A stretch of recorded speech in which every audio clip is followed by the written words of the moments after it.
जी अदा छा नालो आहे? जी मुझो नालो ॾियाम अस्कर हुनर आहे। मां वेठल काज़ीमत शेर मोहम्मद कॉलोनी जो रवासी आहियां। जीअं त मूंखे 11 तारीख़ ते नवाबशाह CIA पुलिस मां पंहिंजी भेण जे घर वियो हुउसि। उतां निकितुसि त ज़ुएब सेंटर वटां मूंखे CIA पुलिस खणी करे मूंखे कूड़नि केसनि में फासायो। मंशा जे केस में चालान करे छॾियो। 23 ॾींहं मां नवाबशाह जी जेल में बेॾोही क़ैद काटिया। मां 23 ॾींहं ज़मानत ते मां ॿाहिरि निकितो आहियां। हाणे वरी मूंखे कोर्टुनि ते वञा थो, तारीख़ुनि ते वञा थो, मूंखे पुलिस हेरास पई करे, तंग पई करे। 5 तारीख़ ते असांजो 5 अगस्त ते गिरफ़्तार थियण खां अॻु में 5 अगस्त ते अवामी प्रेस क्लब काज़ीमत ते साहिब अब्दुल शकूर चांडी जी मौजूदगी में CIA एहलकार पुलिस एहलकार अकबर सियाल मूंसां बदतमीज़ी कई।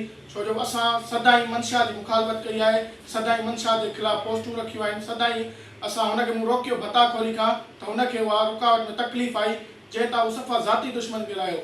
जंहिं मूंखे धमकियूं ॾिनियूं त उन मां तोखे खणंदुसि, तोखे कूड़नि केसनि में फासाईंदुसि, तोखे हाथ फ्राई कंदुसि। उन जी दरख़्वास्त मां 11 तारीख़ ते SP ऑफिस में दरख़्वास्त जमा कराए SP साहिब वटि साईं मूंसां इंसाफ़ कयो। अवां पुलिस एहलकार मूंखे मूंसां बदतमीज़ी कई आहे, मूंखे धमकियूं पियो ॾे कूड़नि केसनि में फासाइण जूं।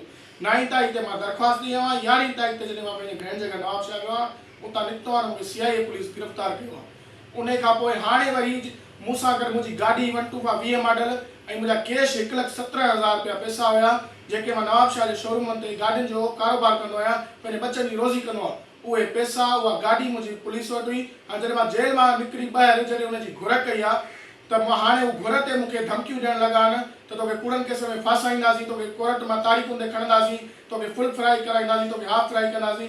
मुंहिंजी SP साहिब खे DIG शहीद बेनज़ीर अहमद खे IG सिंध साहिब खे अपील आहे साईं साफ़ शिफ़ाफ़ इंक्वायरी कराए मूंसां इंसाफ़ कयो वञे ऐं PC अकबर सियाल ख़िलाफ़ कार्रवाई कई वञे।